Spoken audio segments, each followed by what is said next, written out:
David Bowie had a career spanning 5 decades. Loved all over the world, he was a bona fide superstar, but his first wife, Angie Bowie, was with him right at the beginning and even helped create Ziggy Stardust. And Angie joins us now on Studio 10. Hello, everybody. Angie, welcome to the show. First of all, how did you and David meet? We met through Calvin Markley, Dr. Calvin Markley, who was the head of A&R for Mercury Records. Calvin had heard a song of David's and wanted to get it signed. And so I went to see a show at the Roundhouse. He had a band called Feathers with Hermione and Hutch. They were a trio, and it was a wonderful show. They were supporting The Who. And it was a great... I don't know, I thought they were pretty good, and we met afterwards and said hello and all of that. And then time went by, and Irving Green, who was the head of Mercury Records, I talked him into releasing Space Oddity.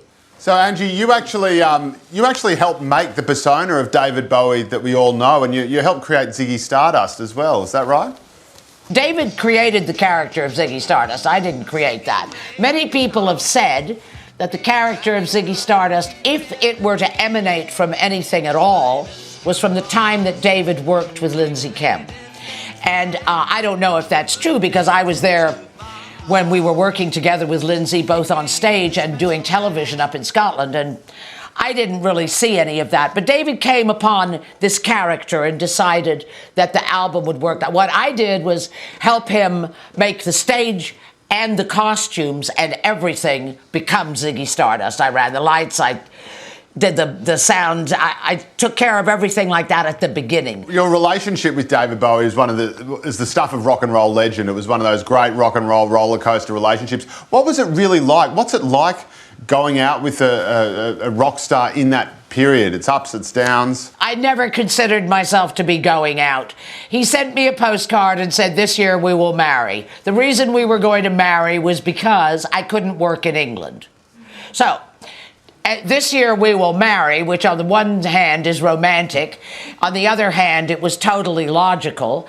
Then he called me back and said, "Oh, I wrote this for you." And he played Prettiest Star down the phone and he said, "I really mean it, let's get married."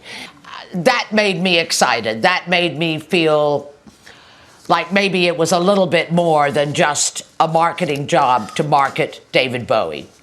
Your life is full of the most remarkable stories. You've written a couple of books detailing what it was like in those, I suppose, early crazy days with David Bowie. And there's that infamous story about when you found him and Mick Jagger in bed. And was it right, I read somewhere that you'd said, I'll go down and make them a cup of tea. What actually happened? No, I came back from the airport and Daniela was in the living room, and I said, "Daniela, what's up?" And she said, "Oh, Mick and David are upstairs sleeping. Freddie's downstairs working. Zoe's already gone somewhere." I said, "Oh, okay, all right." So I went upstairs and there was Mick and David in bed. And I said, "I'm making tea. Do you want coffee and orange juice?" They said, "Oh, yes, please." And I went downstairs and got it. So, but do you think they had a sexual relationship? I hardly think I wasn't ever going to make an assumption. You know what they say about assumptions makes an ass out of you and me. I didn't see it. And Angie, one thing... I didn't see it, so I'm not going to speculate. Now, Angie, your marriage to David ended in 1980, but there was a gag order in place on you for 10 years. That must have been just incredibly frustrating. No, it was not as frustrating as the... I couldn't work. I couldn't work at all. Everywhere I went to work, they said, "Oh, no, sorry, you can't work because if we allow you to work, we're never going to be able to work with David Bowie." And that was being blackballed in the entertainment business when you're a marketer and a manager. Good thing about it was it made me go back to my writing, which is what I had started out doing originally. And that was probably a good thing in the long run because, as my mother said, that's what I'm best at, is being creative. So it worked out okay in the end. Indeed. You've been very open, Angie, about the postnatal depression that you had after the birth of your first son, Duncan. What was it like in those early days with him? He was a beautiful child. He was adorable. He was too fabulous. And I was very fortunate because my postnatal depression didn't really affect our lives that much, because Susie Frost, who helped me care for him and take him around and do everything, lived downstairs. So I was able to cope. And my friend Dana was a magnificent support person to me, and took me away to her house in Italy for a week. And when I came back, I felt better. I was better able to cope. I've also read, Angie, that you decided to give David custody of your son because it was a way of saving David. Is that right? Yes, but it wasn't exactly like that. That's an interpretation. When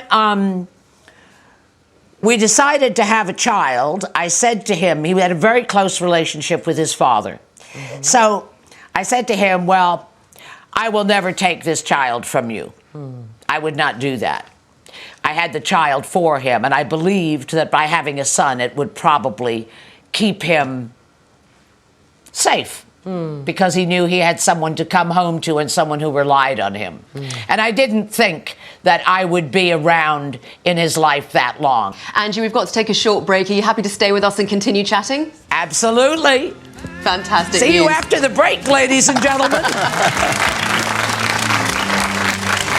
So before the break, we were chatting with Angie Bowie, former wife of music legend David Bowie. Angie, you mentioned that there were signs that you weren't going to be in David's life for the long term. What were the signs? What was going on? Well, let's see. Random and illicit being all over the place with all kinds of women and men. So I thought, you know what, I think actually I'd like to be a little more special than just someone you see when you go to the office or when you come home. And he didn't come home that much, and he didn't go to the office that much. So that's not exactly the type of lifestyle I had in mind. So if I was going to be married to somebody. So you'd say it was his cheating then that led to the breakdown of your relationship? No, not really. No, it was just inevitable. The cheating was always there. Okay. And it wasn't cheating, mostly. It was an open marriage, so that makes it sound like, you know, he committed some sin. As far as we were concerned, it wasn't a sin. It was just a question of how long I would be able to not get so exasperated I wouldn't just say to heck with this, which I did, finally. I imagine David Bowie would indeed be a very hard dog to keep on the porch, as they say. Now, Angie, you've had such an incredibly varied career, from acting to music to writing, and now you're a reality TV star. Tell us, how did that come about? And I'm writing a new book, and I thought to myself, I don't know. I think I should have a few more character studies than just Michael and I and two cats. You know what I mean? For this new book. So when my agent, Ray Santilli, suggested this, I thought, oh, Lord, oh, no, this is not going to work for me. But then I thought about it for a while, and I thought, you're thinking about character studies. You want to be able to see and talk to a bunch of people that you've never met before. Why don't you just do it and use it as, you know, part of my research for the book? So that kind of talked me into it. You know, I talked myself into it. And then when I got there and I realized exactly how small the house was, how it all looks big because of the way it's shot, that there were 16 people in the bedroom, co-ed. It was... I gotta tell you, I have done a lot of things, but this is right up there with David and I crossing the ocean in an old ship, going from New York to London, throwing up all the way. That's what it was like. Angie, the world was obviously in deep shock finding out about David's passing, but you found out about it when you were on Big Brother. Let's just take a quick look. How are you feeling? I'm fine. I think I'll be better if I can cry, but I can't cry at the moment. I haven't seen him for so many years. I can't make a big drama out of it. I just feel like an era has ended with his passing. I'm so very sad. When we were just playing that clip, Angie, I noticed that you put your hands over your face. How hard is it for you to look back at that and relive that moment? I won't relive it. That's why I put my hands over my face. I have no intention of reliving it. Play it till you're blue in the face. I'm not going to watch it. It must have been just incredibly difficult, though, to hear that news. Well, I didn't know he was ill, so it was already incredibly difficult. Second, it was that interview in the diary room was directly after I was told. And I don't appreciate being held up as I was and being forced to share my grief with their camera. Absolutely. I found it rude, intrusive, and in extremely poor taste. I think the world agrees with you. And it sounds like, too, you're still very upset by the way the producers treated you. No, not the producers. That's the format of their show. And once they were told by Channel 5 that they needed to go ahead and tell me because they were concerned, for some reason, there was a public outcry that I should be told, they just went ahead and did it in their normal way. Now, I'm not saying that they didn't have the contractual right to do that.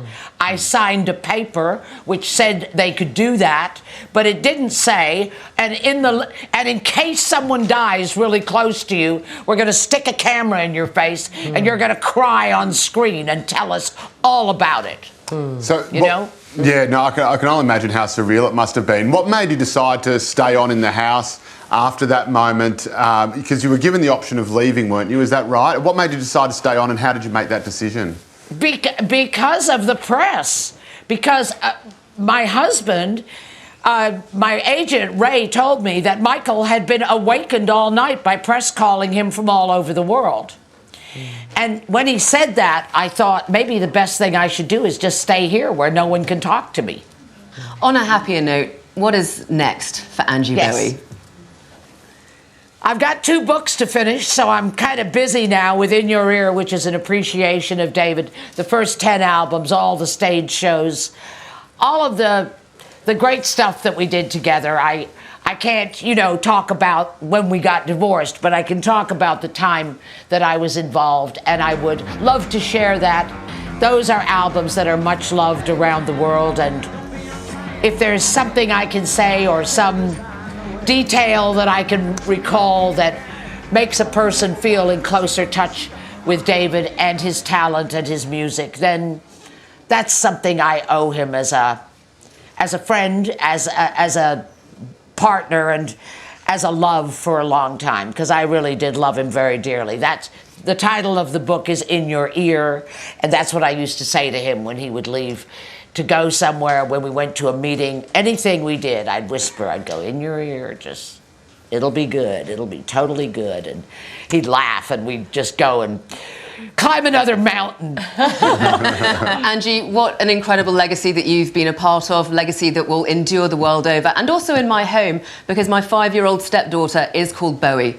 Angie, thank you so much for being with us this morning on Studio 10. It was a pleasure. Thank you, Angie. You are so kind. Thank you. Absolutely brilliant woman, wasn't she? Feisty but so open. It's so surreal, isn't it? I mean, imagine being so famous that when your first husband dies, the most private place you can go is the Big Brother house to get away from it. You know what I mean? Like, just imagine living in that fishbowl world where you actually have to go on a reality TV show to get away from it all. Yep, she's fab, and she's also a cat person. She's got 2 cats, so I like her even more.